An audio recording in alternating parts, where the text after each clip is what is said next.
Hello, in this video I'm going to show you how you can start sleep tracking on the Sleep as Android app.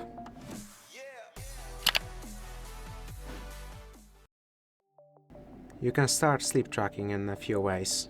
The first way would be to tap on the button right here. It might not always show this text and just appear as the moon button right here, but tap on it and it will start your session.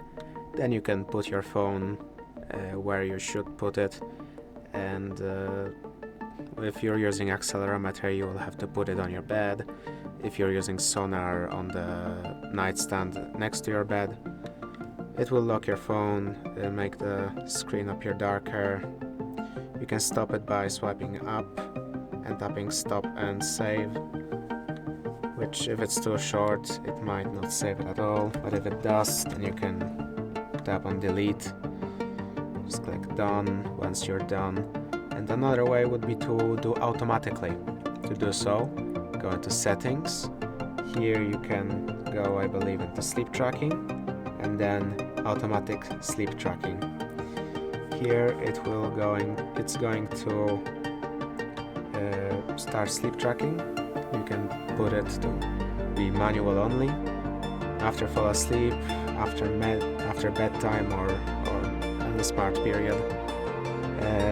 It will try detecting after fall asleep. It's going to try and detect when you fell asleep based on when you usually fall asleep, how much movement is happening to it.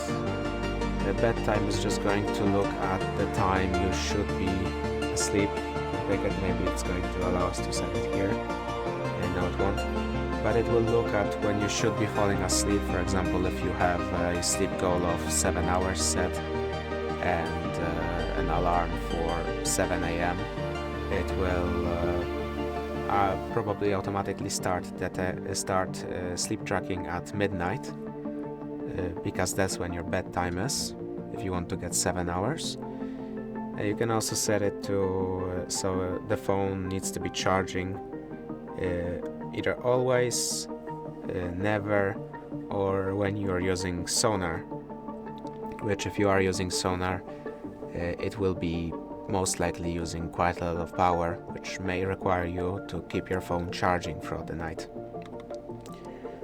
You can also have sleep time estimates, which are going to estimate your sleep times based on phone activity and ambient light, even when sleep tracking is not running.